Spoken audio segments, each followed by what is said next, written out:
ખ્રિસ્ત ઈસુમાં આપ સર્વને પ્રેમી સલામ. આજે લેન્ટનો 40મો દિવસ અને નિયુક્ત શાસ્ત્ર પાઠ છે લુકની લખેલી સુવાર્તા તેનો 23મો અધ્યાય 50 થી 56 વચન. અહીંયા પ્રમાણે લખેલું છે: હવે યુસુફ નામે ન્યાય સભાનો એક સભાસદ હતો. તે સારો તથા ન્યાયી માણસ હતો. તે યહૂદીઓના એક શહેર અરીમથાઈનો હતો. તેણે તેઓના ઠરાવો તથા કામમાં પોતાની સંમતિ આપી નહોતી. તે પણ ઈશ્વરના રાજ્યની રાહ જોતો હતો. તેણે પિલાતની પાસે જઈને ઈસુનું શબ માંગ્યું. તેણે તેઓને ઉતારીને શણના કપડામાં વીંટાળ્યું અને ખડકમાં ખોદેલી કબરમાં તેને મૂક્યું કે જ્યાં કદી કોઈને અગાઉ મૂકવામાં આવ્યો ન હતો. તે દિવસ તૈયારીનો હતો અને વિશ્રામવાર પણ નજીક આવ્યો હતો. જે સ્ત્રીઓ તેમની સાથે ગાલિલમાંથી આવી હતી તેઓએ પણ પાછળ જઈને કબર જોઈ અને તેમનું શબ શી રીતના મૂક્યું હતું તે પણ જોયું. તેઓએ પાછા આવીને સુગંધિત અત્તર તૈયાર કર્યા. આજ્ઞા પ્રમાણે વિશ્રામવારે તેઓએ વિશ્રામ લીધો. આ પ્રભુનું વચન છે. મારા વાલાઓ, લૂક સુવાર્તિક તરીકે મને તમને એ સ્પષ્ટતાના ધોરણે કહેવા માંગે છે કે આ જે યુસુફ ઓફ અરીમથિયા છે એ એક સારો અને ન્યાયી માણસ હતો. He wants us to know that. એ ઈચ્છે છે કે હું તમે જાણીએ કે he was a good and righteous man. Yusuf of Arimathea વિશે એ લૂક મારાને તમારા માટે અમુક ડિટેલ્સ આપે છે. ડિટેલ નંબર 1 કે એક સારો અને ન્યાયી માણસ હતો. ડિટેલ નંબર 2, એ કઈ શહેરનો હતો? અરીમથિયાનો હતો. He wants to make that also very clear. એ અરીમથિયાનો હતો. ડિટેલ નંબર 3 એ છે કે તે એ ન્યાય સભાનો એ મેમ્બર હતો, સદસ્ય હતો. He was the member of Sanhedrin. એ ન્યાય સભા એટલે કે યહૂદી લોકોના જે આગેવાનો છે એ બધા આગેવાનોની એક સભા, એટલે કે બીજા શબ્દોમાં એક એક્ઝિક્યુટિવ કાઉન્સિલ તરીકે એ સેનહેડ્રિન એ ફંક્શન કરતું હતું અને એ ન્યાય સભાનો એક સદસ્ય હતો. ત્યારબાદ ચોથી જે ડિટેલ એ લૂક મારાને તમારા માટે મૂકે છે તે એ યુસુફ જે છે એ ઈસુની વિરુદ્ધ જે પણ ઠરાવો કરવામાં આવ્યા. કયા ઠરાવો? ઠરાવો તો બહુ ફેમિલિયર શબ્દ છે ને મારાને તમારા માટે. કયા ઠરાવો? ઠરાવ નંબર 1 કે એ પ્રભુ ઈસુ ખ્રિસ્તને કપટથી મારી નાખવા. ત્યારબાદ એ ઈસુ પર જે અલગ અલગ તહોમતો મૂકવામાં આવી હતી એ બધી તહોમતો. ત્યારબાદ જે યહૂદી આગેવાનો બધા એ હેરોદ અને પિલાતને પણ ઇન્ક્લુડ કરી દેશે અને એ અલ્ટિમેટ એમનો જે એજન્ડા છે ઈસુને મારી નાખવાનો, એ બધાની અંદર એ યુસુફ એ પોતાની કન્સેન્ટ આપતો નથી. એ પોતાની ડિસેન્ટ એટલે કે પોતાનો વિરોધ નોંધાવે છે. પણ એક વ્યક્તિના વિરોધથી થાય શું? જાણે એની સામે જ્યારે આખી ન્યાય સભા એ ઈસુને મારી નાખવા માટે પાછળ પડ્યો હતો. But whatever it was, it is very clear that he did not give his consent. એણે એ ના સંમતિ એ જાહેર કરે છે, ઠરાવોમાં પોતાની મંજૂરી આપતો નથી, એ વિરોધ નોંધાવે છે. એ બીજી સુવાર્તાઓની અંદર એટલે માથ્યુ અને યોહાનમાં તેના માટે એવું લખેલું છે કે તે ઈસુનો એક ગુપ્ત શિષ્ય હતો, એ સિક્રેટલી ફોલો કરતો હતો. ત્યારબાદ એવું પણ તેના માટે લખેલું છે કે તે એક શ્રીમંત માણસ પણ હતો. એટલા જ માટે તેની પોતાની કબર પણ હતી. એ શ્રીમંતાઈની એક નિશાની હતી, that he was a rich main. અને આ શ્રીમંત ન્યાય સભાનો સદસ્ય, એ અરીમથાઈનો વતની, એ પ્રભુ ઈસુ ખ્રિસ્તનો એક ગુપ્ત શિષ્ય એ યુસુફ જે છે, હવે અહીંયા ગાડી નાવ ઓર નેવરની સિચ્યુએશનમાં આવી જાય છે કે અભી નહીં તો કભી નહીં. એટલા જ માટે હવે યુસુફ છે એ પબ્લિક આવી જાય છે, એ જાહેર થઈ જાય છે. એ જાહેર થઈ જાય છે અને તે વિચારે છે કે જો હું અત્યારે આગળ નહીં આવું, અત્યારે જો ઊભો નહીં થઉં તો ફરી કદી નહીં થઉં. અને માટે તે પબ્લિક થાય છે, તે પોતાનો વિશ્વાસ જાહેર કરે છે અને પિલાત પાસે જાય છે. It was a risk. બહુ મોટું જોખમ લઈ રહ્યો હતો, કારણ કે એ પિલાત પાસે જઈને શેની માંગણી કરે છે? ઈસુના શવની માંગણી કરે છે. અને આ શવની માંગણી it would be public now. Everyone will know કે યુસુફ આ કરી રહ્યો છે, but he doesn't care.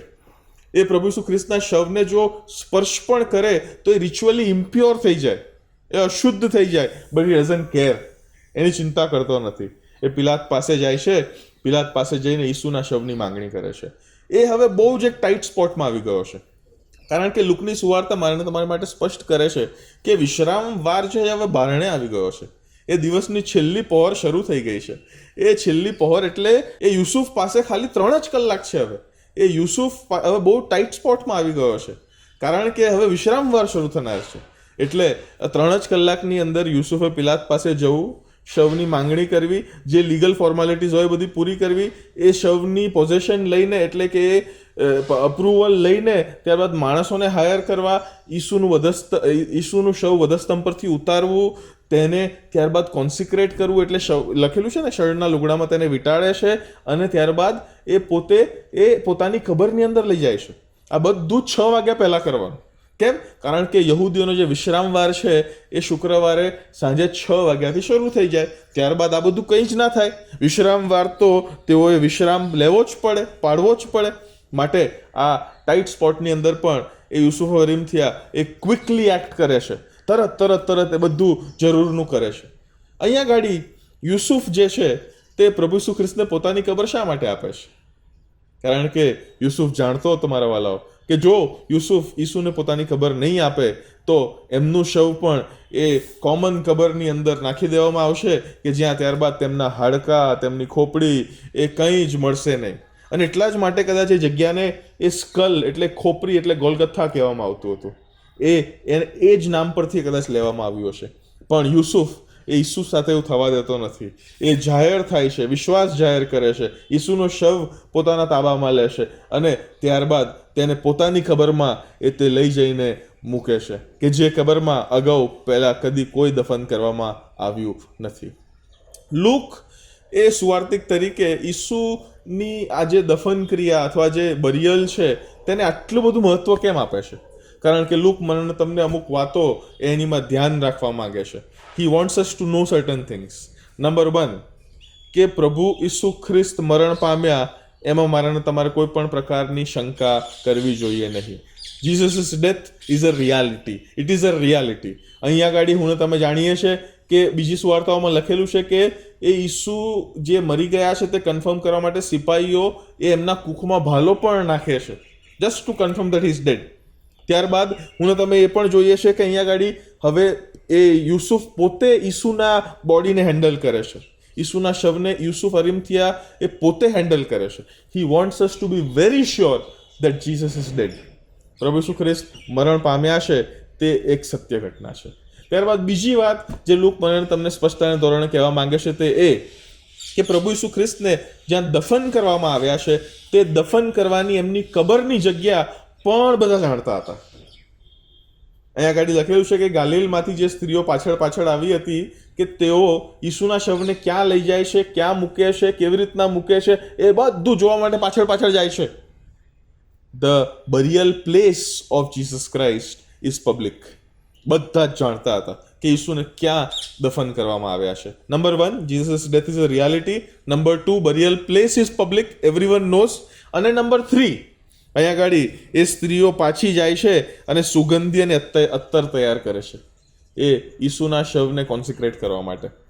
That also means reality number 3 જે લૂક મને તમને કહેવા માંગે છે તે એ છે કે પ્રભુ ઈસુ ખ્રિસ્તે ભલે વારંવાર કહ્યું કે હું ત્રીજે દિવસે ફરી ઉઠીશ, ત્રીજે દિવસે ફરી ઉઠીશ, ત્રીજે દિવસે ફરી ઉઠીશ, પણ આમાંના કોઈ પણ એ માનવા તૈયાર નહોતા. None of them expected Jesus to resurrect. પ્રભુ ઈસુ ખ્રિસ્ત પુનરુત્થિત થશે તેઓ કોઈને પણ વિશ્વાસ કર્યો નહોતો. એટલે તેઓ આગળની પ્રોસિજર્સ કરવા માંગતા હતા. વિશ્રામવાર પૂરો થાય એટલે તરત જ એ ઈસુના શવને કોન્સિક્રેટ એ અત્તર અને સુગંધી લગાવવા માટે જવું. અને બીજી સુવાર્તાઓમાં લખેલું જાય છે પણ but this is something else.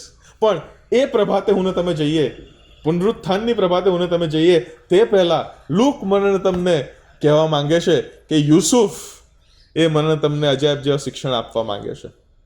Look એક વૈદ હતો, લૂક એક ઇતિહાસકાર હતો, but Luke was also a very good rhetorician. એટલે કે લૂક એક બહુ જ સારો લેખક પણ હતો અને માટે લૂક મને તમારા માટે એક પિક્ચર આપવા માંગે છે.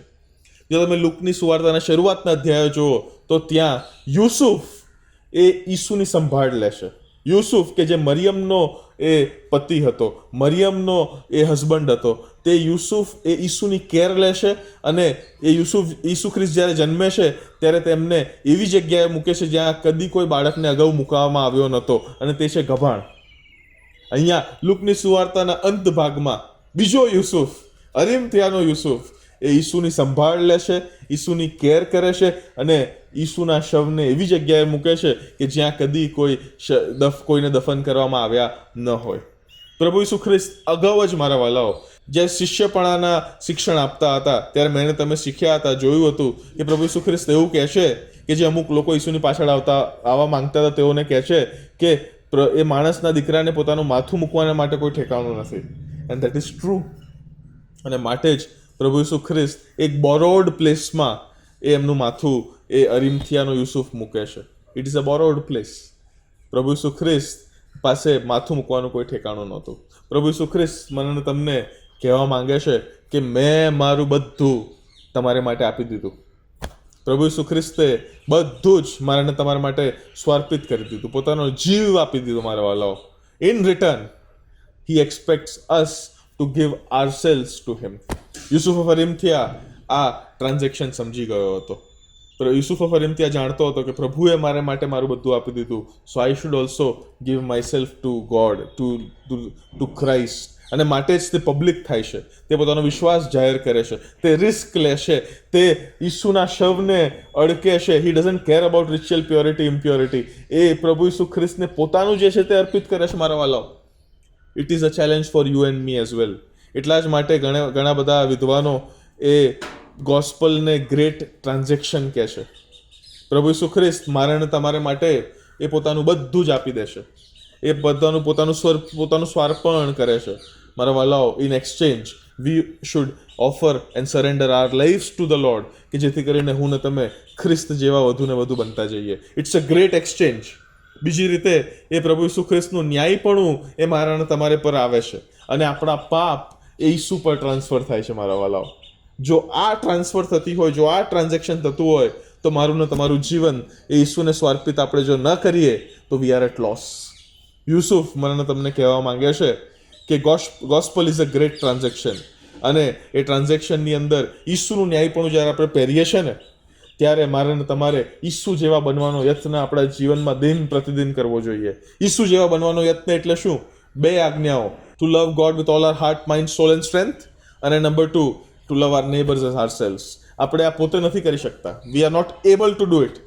માટે જ એ પ્રભુ પવિત્ર આત્માની મદદ, એમની મધ્યસ્થી મારાને તમારા માટે આપવામાં આવેલી છે, so that we can be more and more like his son Jesus Christ, કે જેથી કરીને હું તમે ખ્રિસ્ત જેવા બનતા જઈએ મારા વાલાઓ. ખ્રિસ્ત જેવા બનવાની એ યાત્રામાં આપણે પ્રભુની પ્રતિમા કે જે ઉત્પત્તિ 3માં એ નષ્ટ થઈ ગઈ હતી, એ ધૂંધળી થઈ ગઈ હતી, એ પ્રતિમામાં હું તમે ફરી પુનઃસ્થાપિત થઈએ છે. That also come in a full circle મારા વાલાઓ. એ ઉત્પત્તિ 3માં જે બન્યું હતું, એ ઉત્પત્તિ 3ની અંદર બનેલી ઘટના અહીંયા ગાડી હવે પરિપૂર્ણ થાય છે. અહીંયા ગાડી હવે તેનો અંત આવે છે. એ શૈતાનના એ શકંજામાંથી પ્રભુ ઈસુ ખ્રિસ્ત મને તમને છોડાવે છે. He pays the ransom for you and me મારા વાલાઓ. So it is our duty. એ મારીને તમારી જવાબદારી છે કે આપણે આપણો વિશ્વાસ, આપણો ભરોસો ઈસુ પર મૂકીએ. આપણે ઈસુને માલિકપણાને સ્વીકારીએ. આપણે ઈસુ જેવા બનવાનો યત્ન કરીએ, અને જેથી કરીને પ્રભુની પ્રતિમામાં પુનઃસ્થાપિત થતા જઈએ. પ્રભુ આપ સર્વને આશીષ આપો. આમેન.